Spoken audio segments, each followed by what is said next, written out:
as much Canada as we can into these movies. Sorry.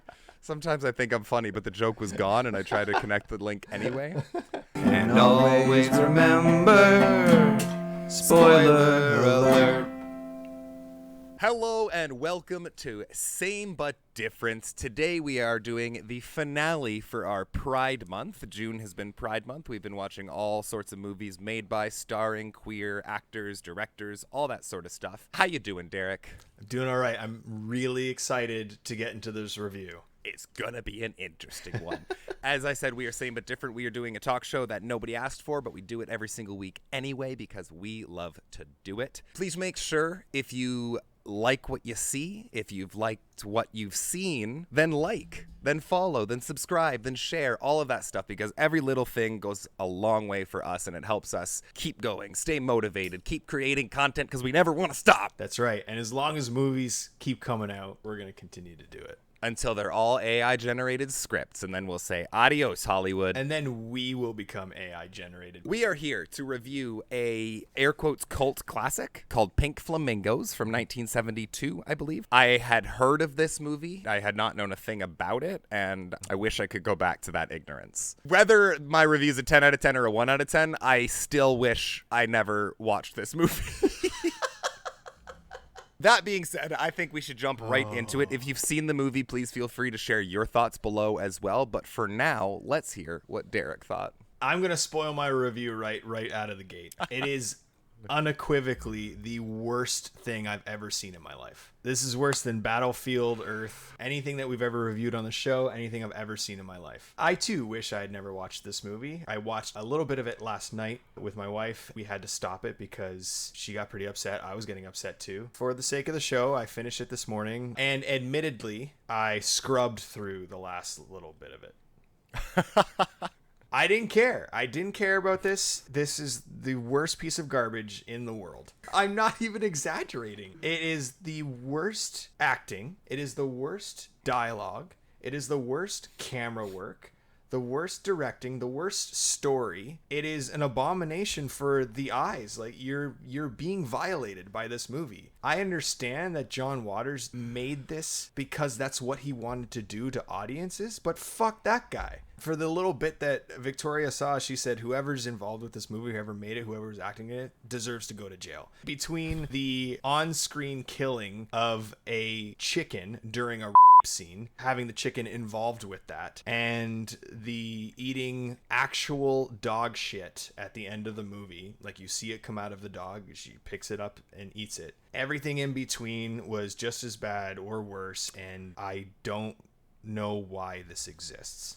I can't tell you. I don't know. The version that I got to watch at the end, there was a montage of people coming out of the theater after having seen the movie, and they were giving their few words review on it. And everybody was like, that was amazing. That was so wonderful. Like, what an experience. A lot of people were like, that was grotesque and disgusting, but I had a fun time. There's nothing good about this. It lives up to the title of the filthiest movie ever made. I don't understand. And has a 6 on IMDb with a ton of reviews that are 10. What is going on? Like, anybody who enjoys this movie is sick. Aside from the fact that they understand, like, you know, he's trying to screw with the system and mess with people and normalcy and stuff like that. I don't care. I don't care if you understand that and you enjoy that angle. It is sick that you do. It's disgusting. This movie is a 0 out of 10. You can't do a 0. Yes, I can. Isn't 1 the worst? Nope. 0 out of 10. This is the Same But Different first. 0 out of 10. I'm not even going to bother going on to any of the rating sites and giving it a rating. That's what I'm saying. Get this movie out of existence. Like, I wish it would just disappear. That was a fantastic review. John Waters successfully did what he set out to do, and he has truly upset me. Okay. Over to you. I loved this movie. Fuck off. That Don't even. Don't do this. I just needed to see if I could get you to buy that for a second. Okay, I did not love this movie. I can't say I'll ever fully understand shock factor in movies. I like some shock factor in a movie. I like to be if there was just a little bit of some of that somewhere, sure. But when the movie's sole purpose is shock factor, it then loses all credibility among every other facet of filmmaking, and it did. When all you're trying to do is show on screen or her eating dog poo or an operatic butthole doing kegels while this guy's bent over and you get to see inside of his butthole as it stretches. That butthole thing, by the way, just to go back to it, I'm impressed. Jim Carrey's got nothing on that guy. My God. Yeah, I had a very, very hard time watching this movie, scrubbing through a lot of the scenes, specifically the scenes. Why does anybody want to watch that? What? There are tiny aspects of this movie. I can see why maybe certain people would appreciate it. I'm not one of these people. But to actually enjoy this movie and like it through and through and give it a good rating would make me genuinely question that person's character. Yes, I'm the same as you there. Contrary to what you said, though, the director set out to make the filthiest thing alive. I know you might think that he succeeded. The reviewers, I read a lot of reviews on this movie and how disappointed people were by how it wasn't as much as was advertised, and they've seen a lot worse. Okay, those people are watching snuff films then. That's terrible. Probably. It's so interesting to me that the unsimulated sex and like the graphic nudity and stuff, I wasn't even batting an eye at it. It was all the other stuff, all the things that I like. A lot of the stuff you were talking about, I have the same thing, because there were the same like 5 big points in this movie that made you want to vomit. So much unconsensual, chauvinistic, getting off on the pain of other people. Like, the syringe, bro. Like, what the fuck? All around, what the fuck? Them licking every part of their apartment or whatever that was. Look, not a single person was likable. And it's not even just like a movie where I didn't like anybody. I couldn't connect. Like, you were made to hate them all. Every single person made me annoyed or uncomfortable or angry. If there was any plot at all, it was lost on me. Everybody was just water trash embodied, and I just imply this stuff or don't use filthy as a synonym for evil. For all the some of the worst acting I've ever seen in my life, they really let these characters give us like 5-10 minute monologues. Oh my God. Like, I don't care how much one note screaming and whining can you do that you don't get to dress up the way you want or whatever. Like, oh my God. So that's all the bad. You want to hear the goods? I have one. No. The soundtrack was pretty rad. The soundtrack was it though? Yeah, there was some cool.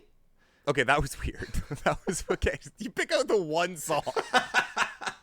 I gave it a 1 out of 10 because I didn't think we could do 0 out of 10, but I'll give it a 0 out of 10. Sure, absolutely. You're better off. Don't watch this. Like, I wouldn't even recommend watching this because it's bad. Don't. You're better. It might be the worst movie I've ever seen. And it's funny that you use this example because I ended with, I want to rewatch Battlefield Earth to cleanse my palate. You hold a whole new appreciation for movies like Battlefield Earth after now having seen the literal bottom of the musty moss mold covered barrel. For anyone who doesn't know, up until now, Battlefield Earth was both of our worst reviewed movie on this show. It's a garbage movie, and I would watch it for the rest of my life if it meant I could erase what I just watched. If you've had the displeasure of watching Pink Flamingos? I don't even know what it's called anymore. Man. Please let us know what you thought in the comments. If any of you liked it and you're offended by us saying you must be disgusting, I don't know what to tell you. It's a disgusting movie. But we do want to have a dialogue. And if there's anyone who liked it and can justify anything, try to open our eyes to it because we don't get it. And don't try to feed me the whole, it was meant to be that way. He was trying to upset the status quo. I don't want to hear it. I don't care. He doesn't want to hear it. He doesn't want to hear it. I understand it. I get that angle, but it's still deplorable human behavior to make this movie. It's no. It's because the first 10 minutes of the movie is a still frame of a pink flamingo while they roll every credit that ever existed. It's such a stupid movie. Yeah, don't watch it. That's my advice. I genuinely hope this video will have 0 comments about the movie at all because I don't want anybody to have watched this. Just edit. Just here's our review, and you can just edit. Us synced saying 0 out of 10, and then we can move to the top 5. We are going to move on and get this bitter taste out of our mouth, and we are going to finale Pride Month on Same But Different by doing our top 5 queer artists in the industry. Whether that's a writer, a director, a producer, an actor, anything. I think we should pass it over to Derek to hear what his top 5 are. My top 5 artists in the film industry who are part of the queer community. Number 5, Cara Delevingne. Prior to watching her documentary where she explores all facets of human sexuality, like on the entire spectrum, and prior to that, like everything that she's been in as an actor, meh. She's an amazing model. She's good at her job, but like as an actor, meh. Watching that documentary and seeing her go through her own self-discovery and her own journey of what her sexuality is, and like talking to all these people and the efforts that she put into that documentary, had to put her on this list. It was really, really cool to watch. Number 4, we have Elliot Page. Have him on my list because of the journey that they've gone through. Amazing actor too. Everything that they've been in, love, and I really want to check out their book. I want to read that too. Number 3, and this is actor, writer, director, producer Dan Levy. Oh, shoot. Dan Levy didn't come up on my radar. Probably would be up there, but I'm going to keep my list. I'm happy with my list, but that's a fantastic choice. I've met the guy, and he's a freaking delight. Oh, cool. I'm jealous. Yeah. Number 2. It's going to be a little bit of a controversial choice for a lot of people. Ooh. Kristen Stewart. Oh, why is that controversial? Because a lot of people consider her a terrible actress. Well, then a lot of people haven't watched a movie with her in the last 10 years. Fantastic actor. She's an amazing actress. We saw her in that Christmas movie last year. It's just a silly little comedy, dramedy type of movie, but man, she was amazing. You know what else was good? And you're going to know as soon as I say this. Before Twilight, she was amazing in Panic Room. Okay. And I'll give her credit for Zathura as well. I was thinking also The Messengers. Oh yeah, see, like it was just Twilight that that ruined her whole rep. Number 1, unequivocally, Wachowskis. Oh. Yeah. Had to be number 1. They directed The Matrix. The Matrix is royalty in my brain. So the Wachowskis had to be up there. And honestly, all the other things that they do put out, albeit a lot have been box office flops and nobody really likes them, they are very introspective, philosophical, very character-rich movies. And I think they get underlooked and underappreciated. Sense8 was incredible. Hit me with your honorable mention. Honorable mention is Jodie Foster. Flight Plan is the GOAT. Can't wait to hear yours, bro. My top 5 queer artists in the film industry are as follows. Number 5 for Clive Barker. Had to give it to Clive Barker for Hellraiser specifically. I am a huge Hellraiser fan. I didn't know he was queer. Surprise! What? That's sick. Number 4. Do you remember what your number 4 was? Elliot Page. Oh, nice.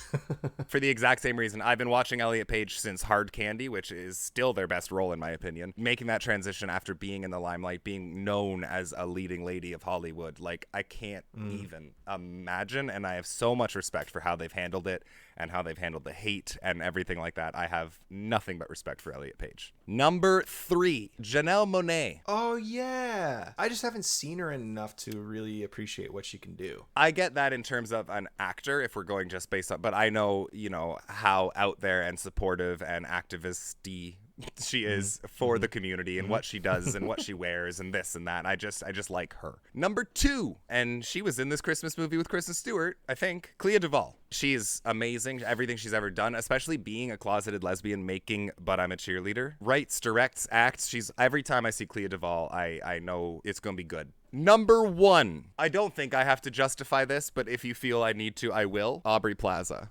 That's a good call. I think everybody loves Aubrey Plaza. Yes. Aubrey Plaza should be on the top of every list that she's on. I agree. She's amazing. And she's super amazing. fun. And watching her do interviews kills me. And then my honorable mention is George Takei. Oh, cool. Love him. He's been openly gay forever and just doesn't take anyone's shit, and I love him. We had some good lists. Let us know your top 5 in the comments below, as per usual. So we have officially finale'd Pride Month. Welcome to How do you feel? End. I feel good. I think it was a solid month. I just feel sour that we had to end Pride Month with such a shitstorm of a movie. Shit stain of a movie, I should say. Ha! It's unfortunate that that movie exists within the, the Pride ether. But what are you going to do? Movies be movies. What are you going to do? And it is the point of this show is to watch the good and the bad. Mm-hmm. And that's why we do it. Of life. So now we have the announcement of our next month's theme. As July 1st is Canada Day, which is our Independence Day for any Americans who might not know. July is going to be July, eh? That's it. Sorry, what was that? Sorry, you hoser, it's July, eh? Nice. We are going to be watching movies from Canadian filmmakers, Canadian actors taking place in Canada, filmed in Canada, as much Canada as we can. So we have all of them already listed out and in the hat of destiny. And we will post a promo on our Instagram, on our Twitter, showing you all of the choices that could be picked from the hat of destiny this month. So get stoked. If you're Canadian, American, or somewhere else in the world, get stoked because you're going to learn a lot about Canadian film industry, I guess. All right, let's pick our first movie. They're all bangers. Let's go. Let's see what's first. Let's kick it off good. Here we go. All My Puny Sorrows. Oh, the one we know least about. It was our last edition. It stars Alison Pill and Sarah Gadon. Based on the 2014 international bestseller, All My Puny Sorrows is the poignant story of two sisters, one a concert pianist obsessed with ending her life, and the other a writer who, in wrestling with this decision, makes profound discoveries about herself. I mean, sounds pretty cool. Because we're human and we from time to time. July 3rd will be the final review for Pride Month, and it won't be until July 10th where we start off July, eh? Just a little bit of miscommunication and disorganization and us still trying to figure things out, and also we make mistakes. Get over it. So, also today's July 3rd. Just if you were wondering. If anybody needed to know without checking their calendar, or I needed a reminder myself. But maybe to make up for that, because we'll get cut short with only 3 movies, maybe we can do a cheeky double feature for the finale. Done a double feature in so long. We'll call it a double. Holy guacamole there, bud. Whoo, this hoser smart, ain't he? Oh, my goodness gracious. I hope you didn't watch Pink Flamingos, but I hope you do watch all of our July movies with us. And as always, if you liked this, if you like us, if you want more of this, or just to support us, like, follow, subscribe, share, all of that fun stuff goes millions and millions of miles for us. Because we need constant validation, because we just don't have any faith in ourselves. That's correct. Please help us. We will see you next week. I love you, Derek, and I love all of you. Love you, bro. Get ready for some bagged milk and beavers. Yeah, Canada. It was the kid from Lassie. That's Kevin Zegers? No. No, that's Air Bud.